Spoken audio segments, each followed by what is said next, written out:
우리 함께 말씀 보겠습니다. 사도행전 6장 8절로 15절의 말씀입니다.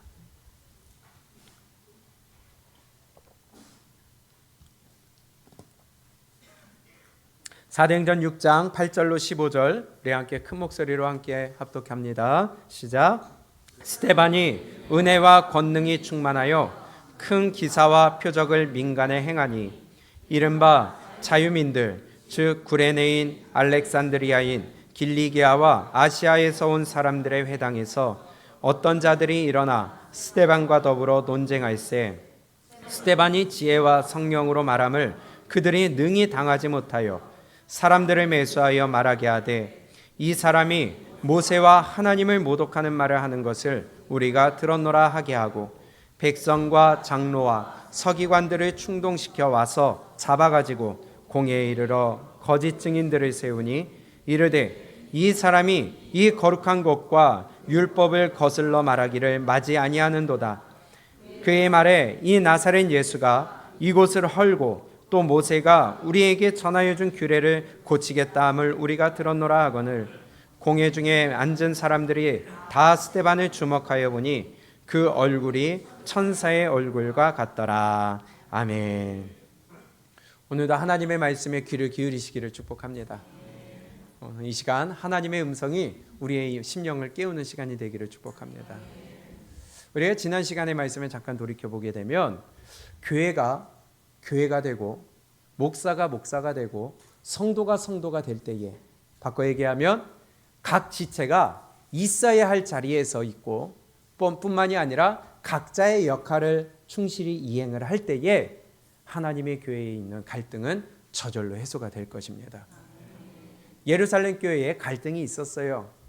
헬라파 유대인과 히브리파 유대인들 사이에 갈등이 있었지만 그 갈등이 한 번에 해결됐던 것은 바로 일꾼들을 세우고 사도들은 사도들의 일, 즉 기도하고 말씀을 준비하는 데에 힘을 쏟고 성도들은 구제와 또한 그 일에 갖가지 일들을 맡겨줄 때에 그 일을 충실히 이행할 때에 그 갈등은 저절로 해결됐던 것을 볼 수가 있습니다.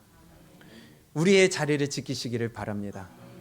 여러분들의 역할을 잘 충실히 이행하시기를 바랍니다. 교회가 교회 될 때에 성도가 성도 될 때에 하나님의 교회는 영향력을 끼칠 수가 있고 결국은 7절의 말씀대로 온 교회가 충만하여 많은 사람들이 하나님 앞에 몰려오게 되는 놀라운 부흥의 역사가 일어났던 것을 볼 수가 있었습니다. 예수 그리스도의 이름이 여러분들을 통하여 여러분들의 있는 영향권 안에 충실히 이행이 되고 증거가 되고 전파되어서 예수 믿는 사람들이 늘어나는 우리 교회로 와서가 아니라 그들이 있는 곳에서 예수님을 믿는 자들이 생기기를 주님의 이름으로 축복합니다. 이미 잘 알고 있는 스데반의 고난이 오늘 본문에서 시작이 됩니다. 우리는 이 스데반의 사건을 잘 알고 있어요.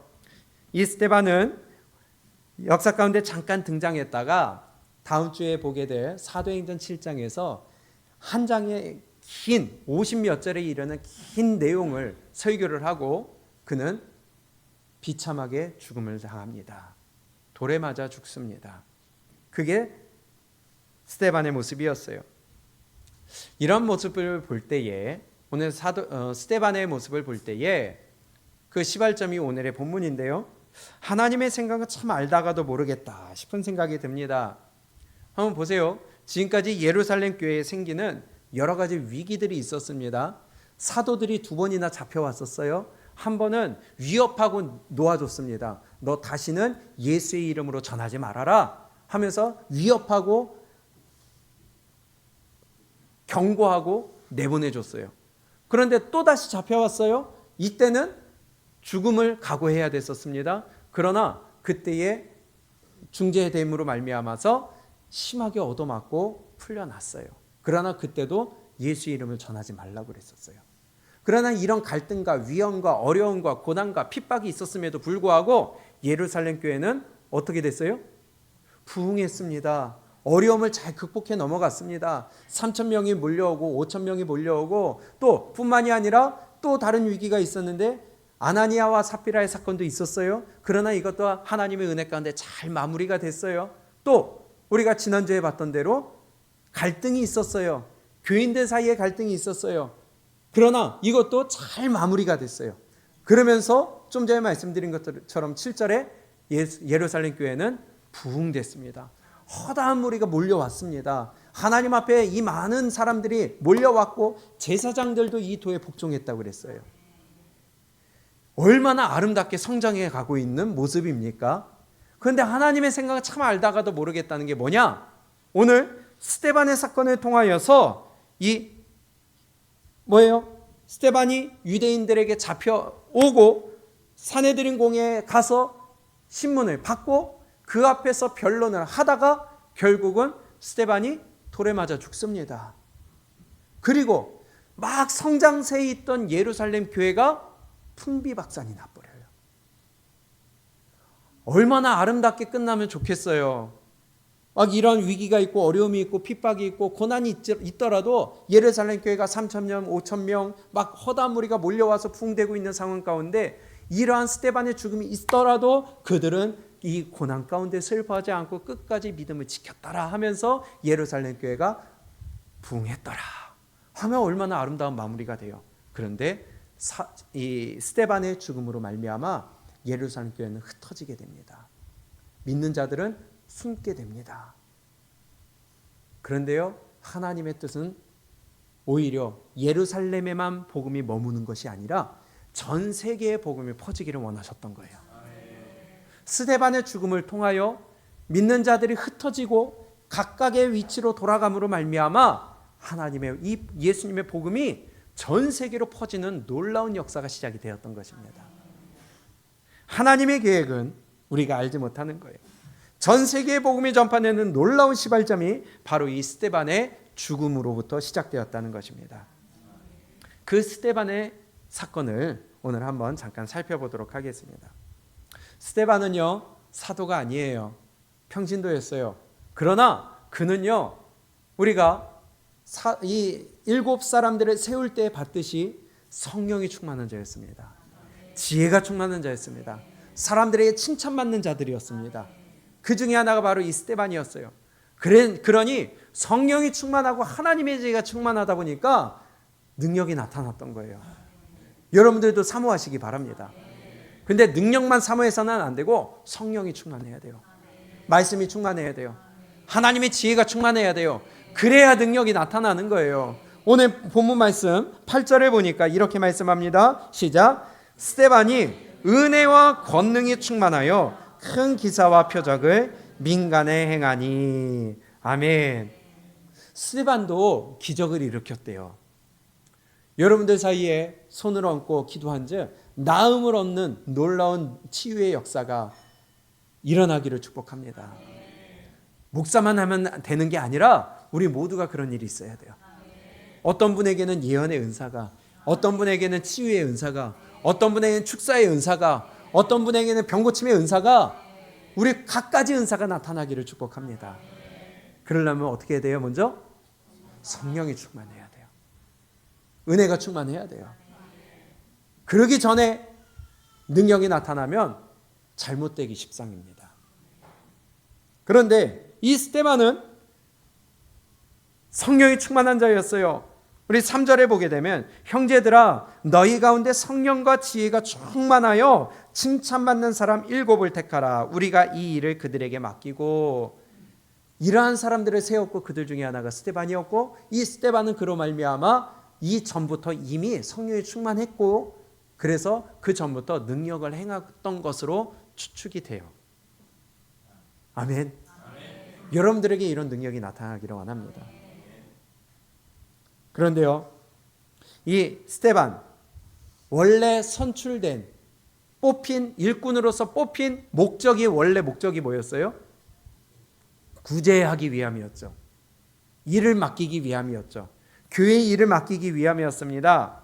그런데요, 이 교회 안에서 사도들이 말씀에 집중하고 기도에 집중할 수 있도록 일을 맡기기 위해 뽑혀진 이 스데반, 그 일도 잘 감당을 했던 것 같아요. 왜냐? 이 예루살렘 교회가 성장했으니까. 사도들은 그 일에 집중할 수 있었으니까. 아마도 스데반은요 말하지 않아도 자기가 맡은 이 구제의 일을 충실하게 이행했으리라고 봅니다. 반드시 그랬어요. 사도들이 신경 쓰지 않아도 되고 기도와 말씀에 전념할 수 있도록 이 스데반과 7사람들은 힘을 써서 그 일에 감당을 했을 것입니다. 그런데요 가만 보면요 오늘 말씀을 보게 되면 이 스데반을 특히 스데반에게 조명이 맞춰져 있는데 이것은 교회 안의 일이고요. 그렇죠? 이것은 교회 안에서 스데반에게 맡겨졌던 일이고 그거보다 앞서서 스데반이 해야 될 일이 있었습니다. 뭘까요?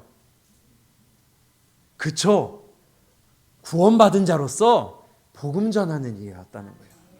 스데반은 그 일을 이미 하고 있었고 하고 있는 가운데 뽑힘을 받았고 이 두 가지 일을 충실히 하고 있었어요. 교회에서 맡은 일을 충실히 하고 있었고 그 전에는 복음 전하는 일을 충실히 하고 있었다는 것입니다. 그 증거가 오늘 본문에 나타난다는 거예요.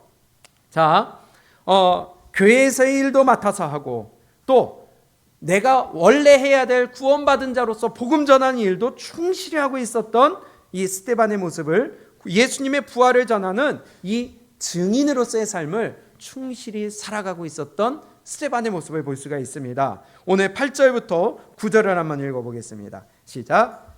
스데반이 은혜와 권능이 충만하여 큰 기사와 표적을 민간에 행하니 이른바 자유민들 즉 구레네인, 알렉산드리아인, 길리기아와 아시아에서 온 사람들의 회당에서 어떤 자들이 일어나 스데반과 더불어 논쟁할세. 아멘.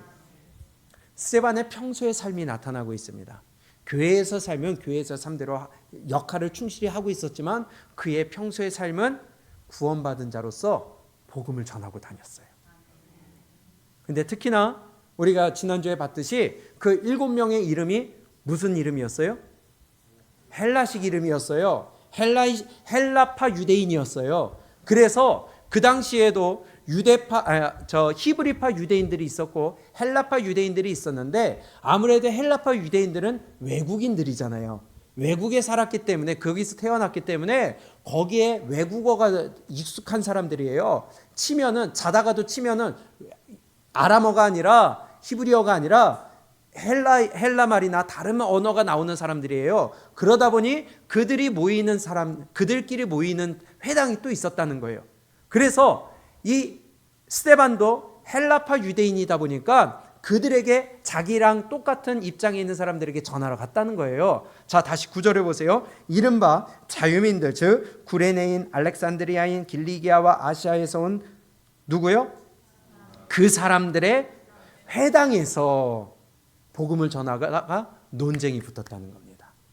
이해가 되세요? 자기랑 입장이 비슷한 사람들, 같은 언어를 쓰고 익숙한 사람들에게 복음을 전하러 갔어요. 이것이 우리의 모습이 되어야 된다는 거예요.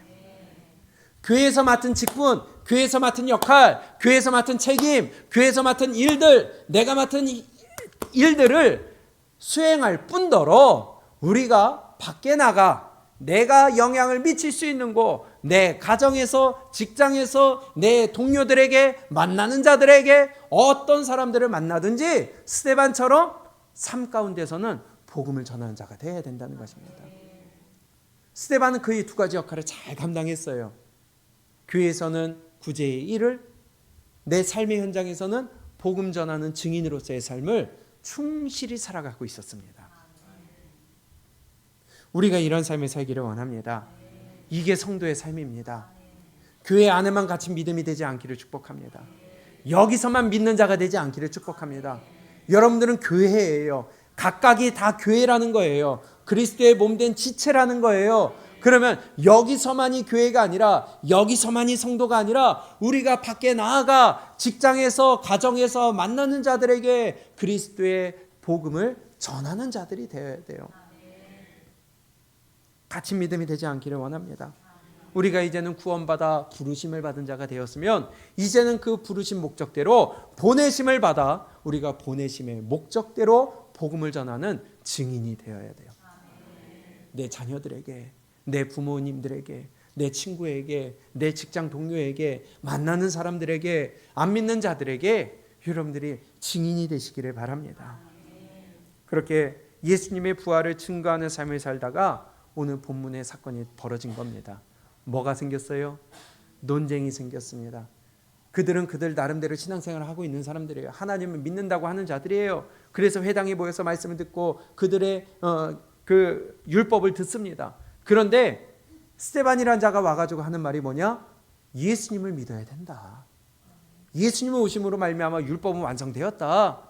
이제는 예수님을 믿어야 구원받는다. 그것을 얘기하다 보니까 충돌이 생기고 논쟁이 생기고 거기서 이제는 서로 믿음에 대해서 성경에 대해서 얘기하던 것이 시작이 되었던 것입니다.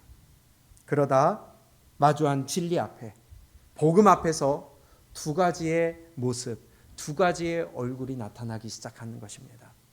오늘의 이 본문의 말씀을 통하여서 나는 과연 어떤 얼굴, 어떤 모습, 어떤 마음, 어떤 자세를 갖고 있는가? 진리 앞에, 복음 앞에 내가 던져졌을 때에 나는 어떠한 모습을 갖고 있는가 한번 돌아볼 수 있는 시간이 되시기를 바랍니다.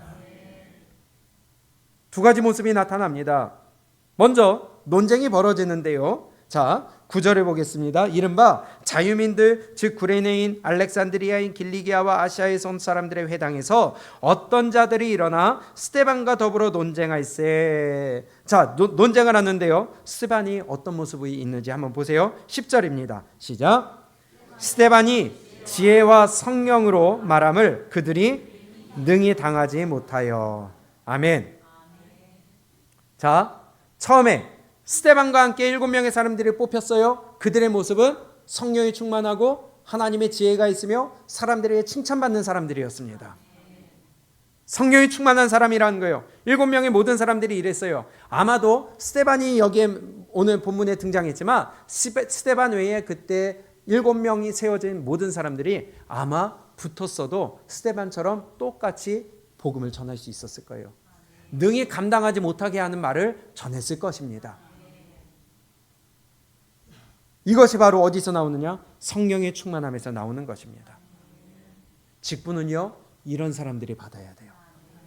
집사건, 권사건, 장로건, 어떤 직분이요, 특히나 목사건, 어떤 직분을 떠나서 직분을 받을 때에 오래 다녔다고, 헌금 좀 많이 한다고, 어디에 좀 전문적인 지식이 있다고, 아니면 뭔가 좀 능력이 있다고 직분을 받으면요, 혼란이 생깁니다. 서로가 힘들어요. 교회의 일꾼을 세워지고 하나님의 직분을 받는 것은 성령이 충만해야 돼요. 믿음이 있어야 돼요. 하나님의 지혜가 있는 자가 직분 받아야 돼요. 여러분들이 하나님의 일을 하기 위해서가 아니라 내가 하나님의 백성으로서 성령으로 충만하시기를 축복합니다. 하나님의 지혜가 있으시기를 축복합니다. 그렇지 않으면 교회도 힘들고요, 여러분들도 힘들고요, 서로가 곤란하고요, 서로가 민망한 일이 생기게 된다는 거예요. 왜냐? 내가 하는 게 아니라 성령의 인도함을 받아야 되거든요. 교회의 머리는 누구예요? 예수 그리스도거든요. 그런데 그분의 명령을 따라 행하는 것은 바로 성령을 따라 행해야 되는 것인데 자꾸 하나님의 명령, 예수님의 명령을 따르는 것이 아니라 말씀의 명령을 따르는 게 아니라 내 경험과 내 지식과 내 기준과 내 가치관과 세상적인 방법으로 하다 보면 교회는 교회가 될 수 없다는 것입니다. 그래서 교회는 성령이 충만한 자가 모여야 돼요. 그렇지 못한 자도 그 안에 왔을 때에 성령 받을 수 있도록 우리 모두가 성령 충만할 수 있기를 원합니다. 내가 하는 게 아니라 성령의 인도함을 따라 말하고 행동해야 됩니다. 이 스데반, 그 많은 사람들과 일대 다수로 논쟁을 벌이는데도 불구하고, 변증을 하는데도 불구하고 스데반 하나를 감당하지 못했다고 합니다. 어디서 나오는 능력이에요? 성령님에게서 나오는 능력입니다. 우리가 싸우기 위함이 아니에요. 복음을 전할 때 싸우지 마세요. 안 받아들이면은 그냥 지나가세요. 다음에 또 기회가 있을 거예요.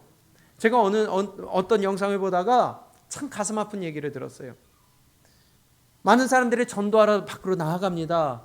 신도시가 들어서고 교회가 들어서고 사람들에게 아파트에서 만나서 전도를 해요. 그런데요, 복음을 전하고 안 받잖아요. 그러면 찬물 끼얹은 것처럼 쌩 하고 돌아선대요. 다시는 안 볼 것처럼 대한대요. 뭐예요? 단지 전도 대상으로만 보는 거예요.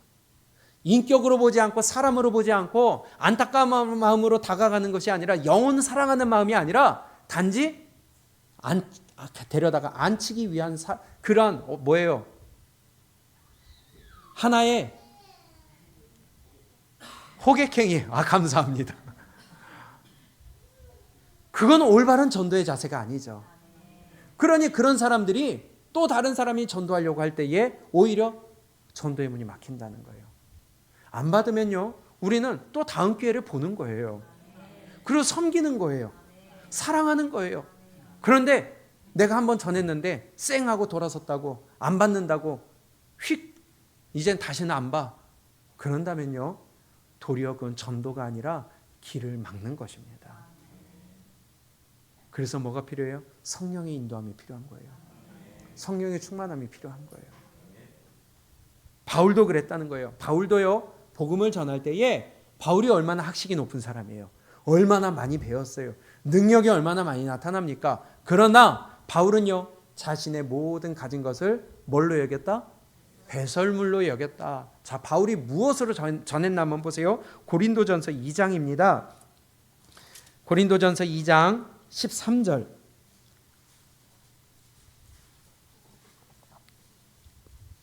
바울조차도요, 자기의 능력과 자기의 지식으로 전하지 않았다는 거예요.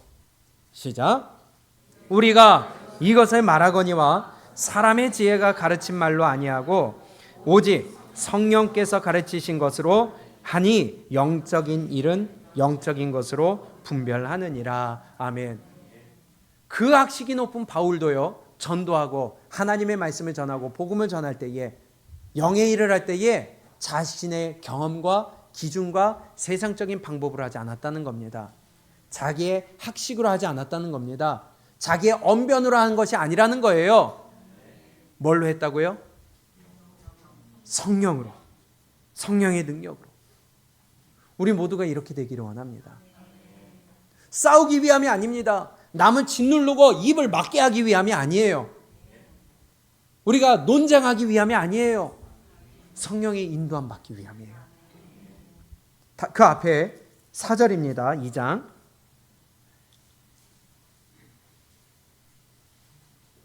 2장 4절과 5절 함께 읽어볼까요? 시작. 내 말과 내 전도함이 설득력 있는 지혜의 말로 하지 아니하고 다만 성령의 나타나심과 능력으로 하여 너희 믿음이 사람의 지혜에 있지 아니하고 다만 하나님의 능력에 있게 하려 하였노라. 아멘. 그는요, 사람의 지혜로 하지 않았다는 겁니다.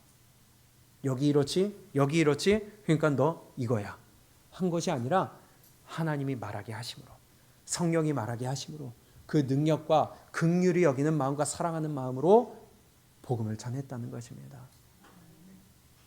마지막 때에도 마찬가지입니다. 마지막 때에 예수 믿는 자들을 죽이는 때가 온다는 거예요. 그러나 그때 너희가 잡혀갈 것이다. 공회에 잡혀가고 너희의 아비와 자녀들이 너를 내어줄 것이다. 그러나 두려워하지 말아라. 그때에 성령이 너희에게 말할 것을 주실 것이다. 마태복음 10장이죠. 마태복음 10장 18절도 동일하게 말씀한다. 성경은 그래서 우리에게 성령 받으라고 하는 이유가 여기에 있어요. 모든 것을 성령의 인도하심을 따라 해야 된다는 것입니다. 마태복음 10장 18절부터 함께 읽습니다. 시작. 또 너희가 나로 말미암아 총독들과 임금들 앞에 끌려가르니 이는 그들과 이방인들에게 증거가 되게 하려 하심이라. 너희를 넘겨줄 때에 어떻게 또는 무엇을 말할까 염려하지 말라. 그때 너희에게 할 말을 주시리니 말하는 이는 너희가 아니라 너희 속에서 말씀하시는 이 곧 너희 아버지의 성령이시라. 아멘. 그래서 무엇을 하든지 성령의 인도하심을 따르는 성도가 되어야 된다는 것입니다. 우리가 성령 충만하지 않잖아요? 그러면 우리의 신앙 때문에, 내 믿음 때문에, 예수님 믿는 것 때문에, 예수의 이름 때문에 우리에게 위기가 닥치고 위험이 닥치고 어떤 위협이 오고 혹은 내가 직장에서 내 신앙을 고백해야 될 때가 올 때에 성령이 충만하지 아니하면 바로 그 자리에서 타협하는 소리가 나와요. 왜? 성령이 아니라 내가 얘기하거든요. 내 힘으로는 유지할 수가 없거든요. 그래서 마지막 때가 되든 어떤 때가 됐든 우리는 항상 성령에 충만해야 되는 이유가 여기에 있다는 거예요. 내 믿음 고백할 줄 알아야 돼요. 전달할 줄 알아야 돼요. 타협하지 말아야 돼요. 그러려면 그것은 내 힘이 아니라 누구의 힘이다? 성령의 힘이라는 거예요. 성령 충만하시기를 바랍니다. 어떻게 성령이 함께 하시는지 스데반을 당해낼 수가 없다는 거예요. 성령이 함께 하시는 사람은 당해낼 수가 없어요. 성령이 함께 하시는 사람은 사람의 힘으로 능히 이길 수가 없습니다. 그런데요, 여기서 사람의 그 악한 모습이 드러나요. 여기서 두 가지 모습으로 나뉩니다. 한번 보세요. 사람은요, 내가 당해낼 수가 없어요. 막 말로써 서로 내가 맞다, 네가 맞다 하다가 내가 할 말이 없어져요. 그러면 그 사람의 말을 들어보기는 이러한 겸손한 자세가 돼야 되는데요. 사람이 악한 것이요, 내가 할 말이 없고 내가 지는 것 같잖아요. 그러면 이제는 상대방을 죽이기 시작합니다. 그 입을 닫게 만듭니다. 그게 바로 지금 이들의 모습 가운데 나타난다는 거예요. 사도들을 가두었던 것도요, 어떤 것 때문에 가두었어요? 시작된 게 바리새인과 제사장들과 사두개인들의 시기심으로 시작된 거였습니다. 당해낼 수가 없어요. 예수님도 마찬가지였습니다. 예수님이 싫었던 것도 동일한 마음이에요. 기적이 나타나요. 막 능력이 나타나요. 거기에 대해서 뭐라고 할 말이 없어요. 그런데요, 자기가 그리스도라고 하는 것, 하나님의 아들이라고 하는 것은 도대체 눈 뜨고 봐줄 수가 없는 거예요. 그러니 결국은 죽여버리는 겁니다. 이게 사람들의 악한 모습이에요. 스데반도 능력이 나타났다고 그랬어요. 민간의 능력을 행했다고 그랬어요. 그런데 논쟁을 하니까 당해낼 수가 없어요. 그랬더니 그들이 스데반의 말에 기울여보고 진짜 예수님을 믿어야 되는가 하는 마음이 아니라 그들 마음 가운데 스데반의 입을 닫게 만들려고 죽여버리려고 한다는 것입니다. 오늘 본문 말씀을 보세요. 사도행전 6장 10절부터 보겠습니다. 어떠한 더러운 방법을 쓰는지. 우리가 진리 앞에, 복음 앞에 내가 마주했을 때에, 진리에 부딪히고 말씀에 부딪히고 우리가 복음에 부딪혔을 때에 어떠한 모습이 나타나는가? 과연 이러한 유대인들의 모습이 나타나는지 아니면 스데반의 모습이 나타나는지 우리를 한번 돌아볼 수 있기를 축복합니다. 10절부터 우리 함께 읽어볼까요? 시작. 스데반이 지혜와 성령으로 말함을 그들이 능히 당하지 못하여 사람들을 매수하여 말하게 하되 이 사람이 모세와 하나님을 모독하는 말을 하는 것을 우리가 들었노라 하게 하고 백성과 장로와 서기관들을 충동시켜 와서 잡아가지고 공회에 이르라 거짓 증인들을 세우니 이르되 이 사람이 이 거룩한 곳과 율법을 거슬러 말하기를 마지 아니하는도다. 그의 말에 이 나사렛 예수가 이곳을 헐고 또 모세가 우리에게 전하여 준 규례를 고치겠다 함을 우리가 들었노라 하거늘. 아멘. 어떤 방법을 써요? 거짓 증인을 세웁니다. 참 이게 종특인지 내가 당하지 못하고 내가 불리하고 어떤 일이 있을 때에 자꾸만 가짜 뉴스를 퍼뜨려요. 거짓 선동을 해요. 지금도 동일하잖아요. 진리를 마주할 때에 진리 가운데 내가 무릎을 꿇고 다시 한번 눈을 돌이켜 내가 나를 돌아보는 게 아니라 거짓 뉴스를 퍼뜨리고 거짓 선동을 하고 사람들을 몰아서 일으켜 세우고. 보세요. 사람들을 매수했다고 합니다. 자, 11절 사람들을 매수하여 말하게 하되 이 사람이 모세와 하나님을 모독하는 말을 하는 것을 우리가 들었노라 하게 하고 거짓말을 전하게 했다는 거예요. 이게 사람의 참 악한 모습입니다. 그래서 분별할 수 있어야 돼요. 그래서 우리에게 진리가 필요합니다. 이 세상을 분별하는 것도 진리가 필요한 거예요. 우리의 눈을 열어 올바른 것을 보는 것은 진리밖에 없어요. 그런데 그 진리 앞에 어떤 모습을 갖습니까? 어떠한 자세를 갖습니까? 어떠한 모습과 어떠한 얼굴을 갖습니까? 이들은요, 이들의 모습을 보세요. 가짜 증인들을 세우고 선동을 하는 모습을 하며 스데반을 죽이려고 할 때 결국은 죽였잖아요. 그때의 모습을 볼 때에 울그락불그락 할까요? 웃을까요? 아, 웃으면서 하면 더 무섭겠네요. 이건 사이코패스네 완전히. 그들의 모습은 아마 울그락불그락 했을 거예요. 얼굴이 뻘겋게 달아올랐을 거예요. 왜냐? 말로도 못 이기죠. 논리로도 못 이기죠. 그런데 능력은 나타나죠. 죽여야 되겠죠. 이것이 바로 사람의 악한 모습이라는 거예요. 진리를 마주했을 때에, 복음을 마주했을 때에, 내 생각과 다를 때에 과연 나는 어떠한 자세를 갖는가? 그런데요, 이 유대인들은 이 스데반 하나를 죽이기 위해 마귀의 모습을 택했습니다. 우리는 진리를 마주할 때에, 복음 앞에 섰을 때에 내 모습을 올바로 볼 수 있기를 원해요. 진리 앞에 무릎 꿇기를 축복합니다. 내 기준과 가치관 그래서 내려놔야 된다는 거예요. 그런데요, 성경의 역사를 보면 항상 그랬다는 거예요. 선지자들을 죽일 때도 그랬고요.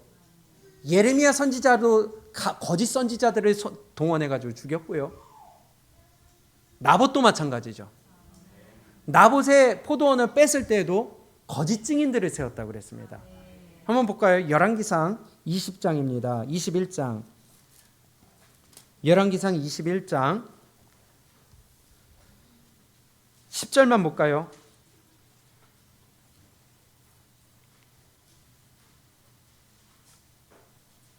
그 왕이 그거 하나 뺏는 게 뭐가 그렇게 대수라고 사람 하나 죽이기 위해 거짓 증인들을 세운다는 거예요.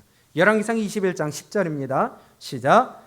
불량자 두 사람을 그의 앞에 마주 앉히고 그에게 대하여 증거하기를 내가 하나님과 왕을 저주하였다 하게 하고 곧 그를 끌고 나가서 돌로 쳐 죽이라 하였더라. 아멘. 말까지 넣어줬어요. 어떻게 거짓말하라고까지 거짓 증인들을 세우고 방법을 알려줬어요. 그래서 우리는 진리 앞에서 목숨이 달려있다 할더라도 우리는 성령의 충만함이 필요한 거예요. 나를 볼 줄 알아야 돼요. 진리 앞에 무릎 꿇고 굴복할 줄 알아야 돼요. 그런데 거짓 증인들을 세우고 거짓 선동을 한다는 거예요. 사도 바울도 마찬가지였죠. 그가 복음을 전하러 갔을 때에 이 지역으로 가면 유대인들이 와서 또 선동해갖고 몰고 와요. 그러면 여기에서 또 막 못 전하게 해요. 그러면 여기에서 피해서 이곳으로 가면은 또 다시 선동해갖고 와서 여기서 또 못 전하게 해요. 이게 하나님을 믿는다고 하는 유대인들이 했던 짓입니다. 사도행전 14장입니다. 2절.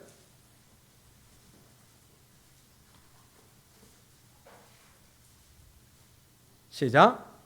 그러나 순종하지 아니하는 유대인들이 이방인들의 마음을 어떻게 했다고요? 선동하여 형제들에게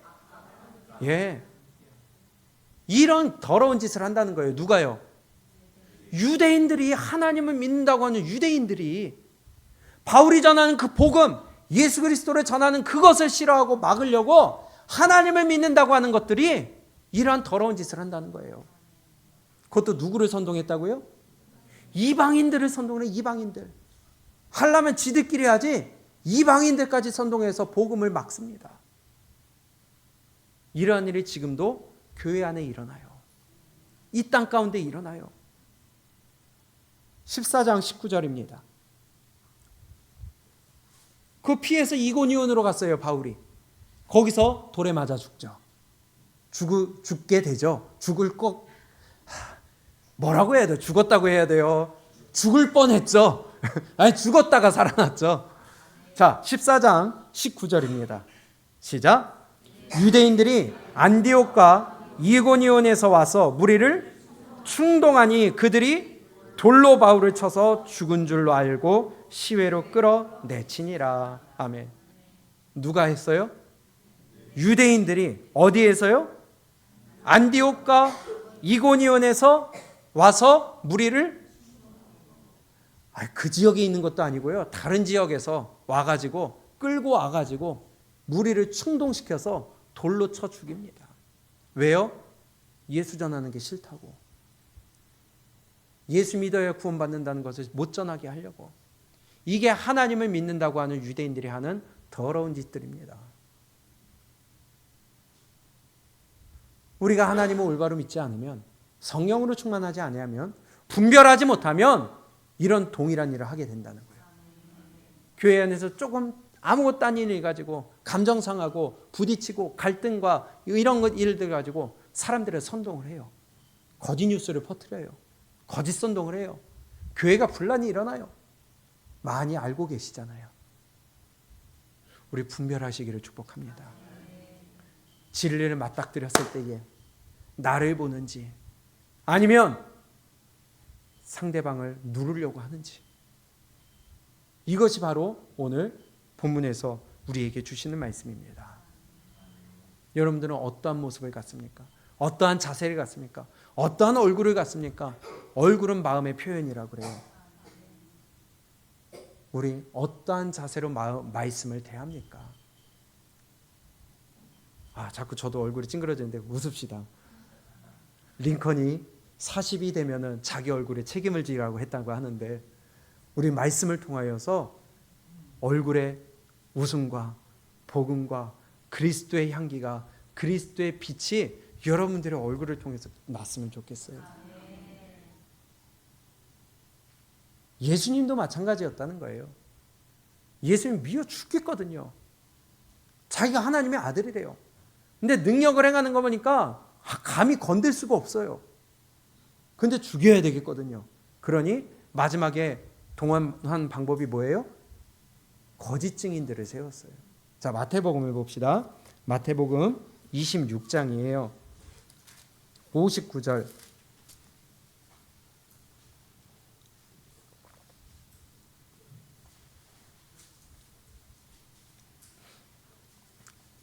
(59절부터) 몇 절을 함께 읽어봅니다.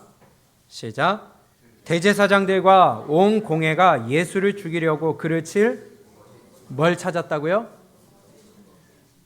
미워 죽겠는 거예요. 그러니까 거짓 증거를 찾아요. 찾았다는 것은 거짓 증거를 만들어냈다는 거예요. 60절 시작.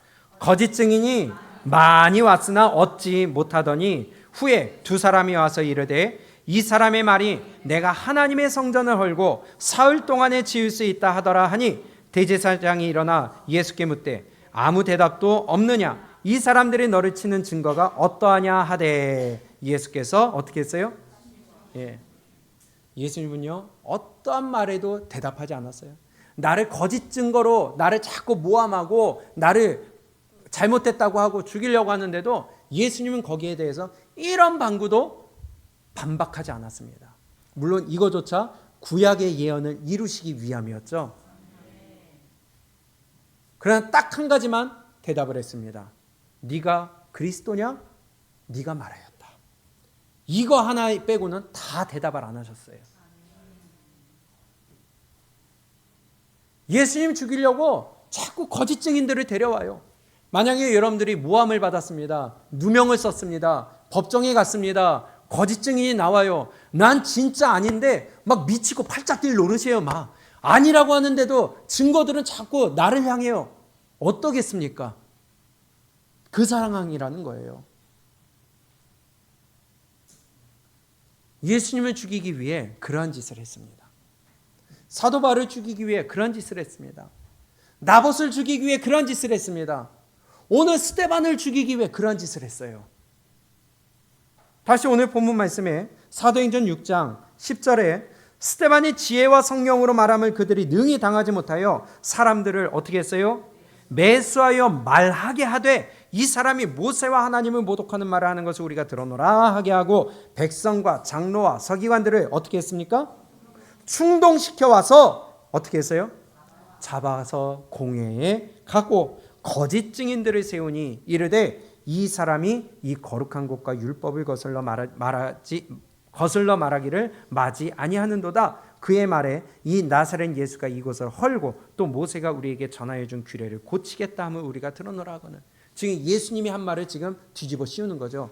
예수님이 이 성전을 헐라 내가 3일 만에 세우겠다, 사흘 만에 세우겠다. 그것은 눈에 보이는 건물을 얘기한 게 아니었죠. 예수님 자신의 몸을 가리켜 말씀하신 거였죠. 근데 그들은 이해를 못했다는 거예요. 올바로 믿지 않고 올바른 믿음이 아니며 성령의 충만함이 없으면 분별 못해요. 근데 그것을 똑같이 스데반에게 지금 뒤집어 씌우고 있다는 겁니다. 그걸 전하는 예수를 이 사람이 전하고 있다.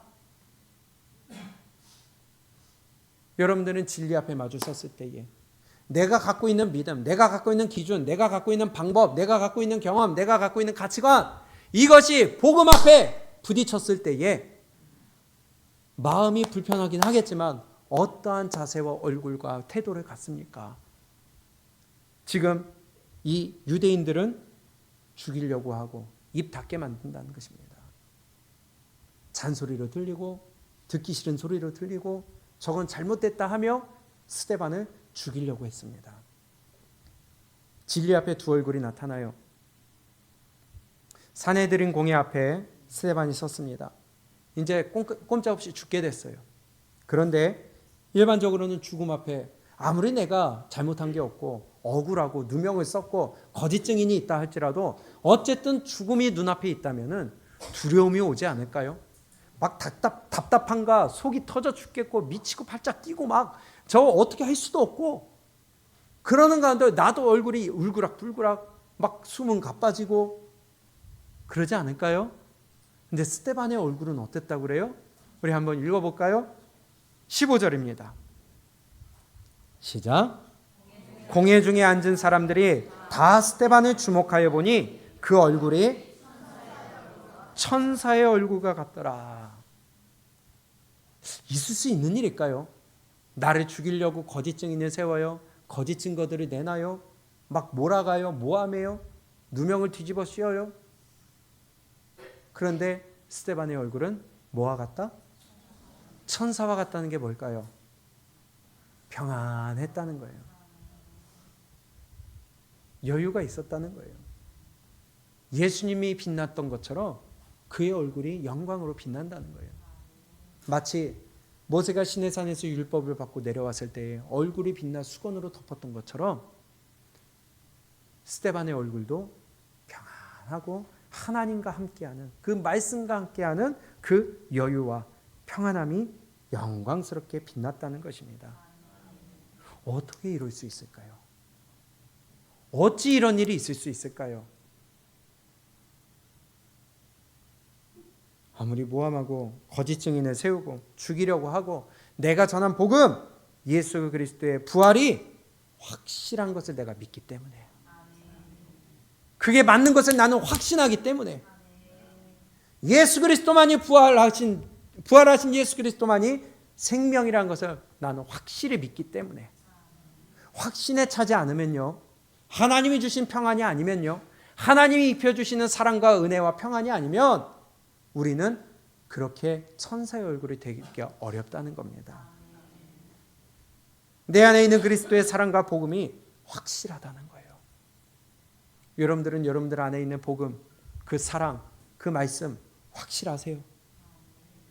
천사와 같은 얼굴 맞습니까? 우리 이렇게 되기를 원합니다. 내 안에 갖고 있는 이 복음과 믿음, 말씀, 이 복음의 진리, 이 십자가의 복음, 부활의 복음이 확실하게 믿어져 누가 뭐라고 하든 거기에 따라 요동하고 낙심하고 쓰러져 힘들어하는 것이 아닌 나는 확실한 하나님의 자녀요 구원받은 백성이요 나는 천국의 백성이라는 것이 우리 마음 가운데 확실하게 믿어지기를 축복합니다. 스데반의 순교 때 보세요. 다음 주에 보겠지만 7장 마지막에 스데반이 죽을 때 어떻게 합니까?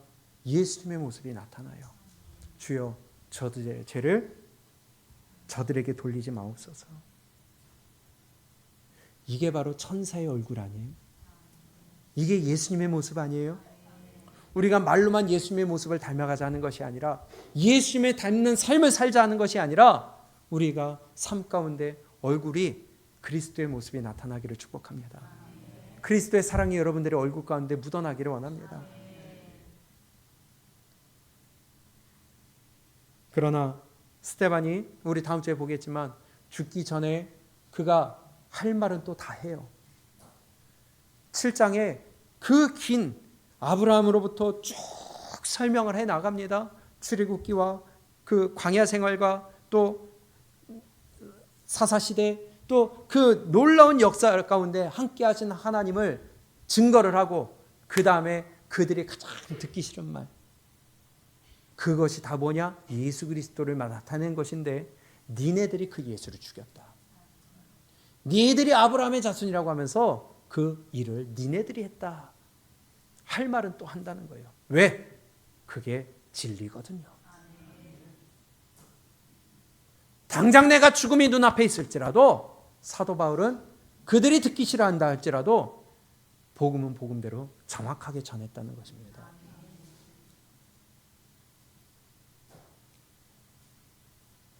복음, 곧 그 진리 앞에 내가 마주 섰을 때에, 내가 갖고 있는 것과 부딪혔을 때에 우리는 어떠한 표정, 어떠한 얼굴, 어떠한 자세를 갖게 될까요?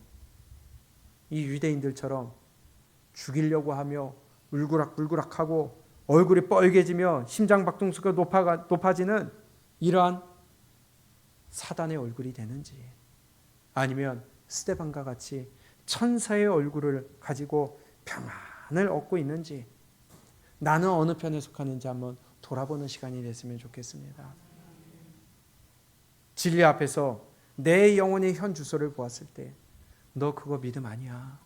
너 지금 잘못 가고 있어. 구원을 확인해보고 점검하라는 말을 우리 마음 가운데 들었을 때에, 말씀에는 이것이 올바른 믿음의 길이요 진리의 길이라는 것을 우리에게 들려졌을 때에 과연 나를 돌아보는 믿음인지, 아니면 네가 뭔데 나를 평가해, 네가 뭔데 내가 잘못했다고 그래 하는 유대인의 모습인지 한번 우리는 돌아보고 한번 점검을 해봤으면 좋겠습니다. 진리를 마주할 때 화를 내는 사람이 있는 반면에 나를 돌아보고 무릎 꿇고 순종하는 사람이 있다는 것입니다. 베드로를 보세요. 베드로가 예수님을 처음 딱 만났을 때에 그가 예수님인 것을 깨닫고 제일 먼저 한 말이 뭐예요? 주여 나를 떠나소서, 나는 죄인이로소이다. 그러나 유대인들은 그 진리와 복음을 마주했을 때에 죽이려고 했습니다. 사도 바울은 어떻게 했어요? 그가 다메섹으로 잡으러 갈 때에 예수님을 만났습니다. 당신은 누구십니까? 네가 핍박하는 예수라 할 때에 그는 제일 먼저 한 말이 주여 내가 무엇을 하리까?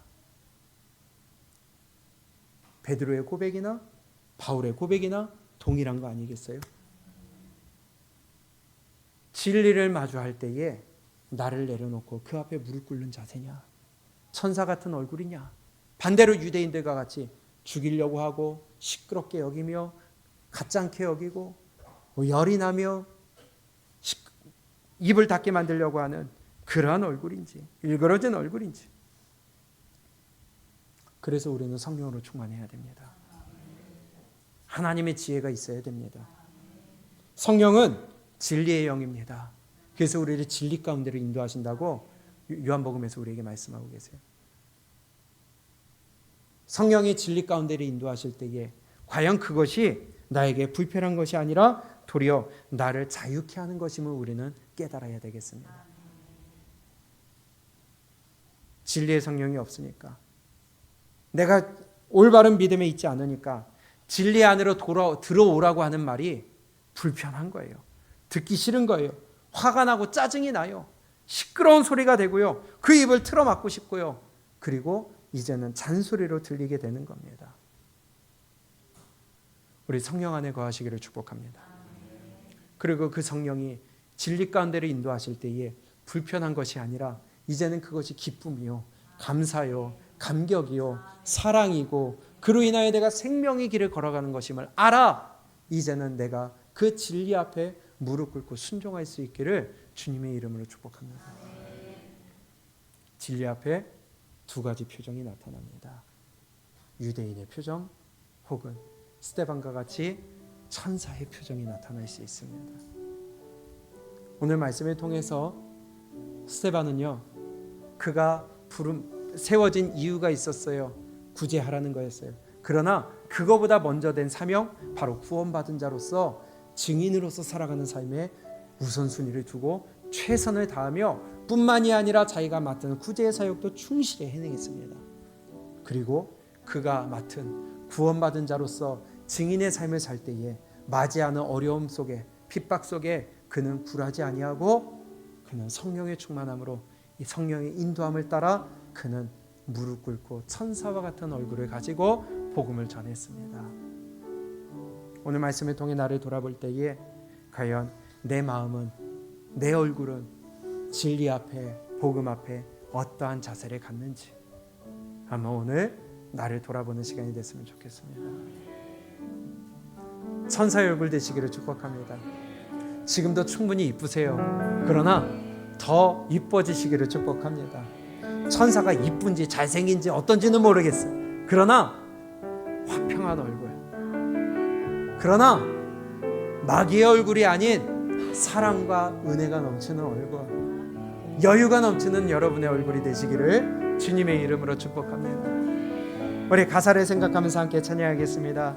주님 말씀하시면 내가 나아가겠습니다. 주님 말씀하시면 내가 멈추겠습니다. 뜻하신 그곳에 내가 서 있겠습니다. 진리를 마주할 때에 내가 불편할지라도 그 불편함을 편안함으로 바꾸도록 하겠습니다. 우리 함께 찬양하겠습니다.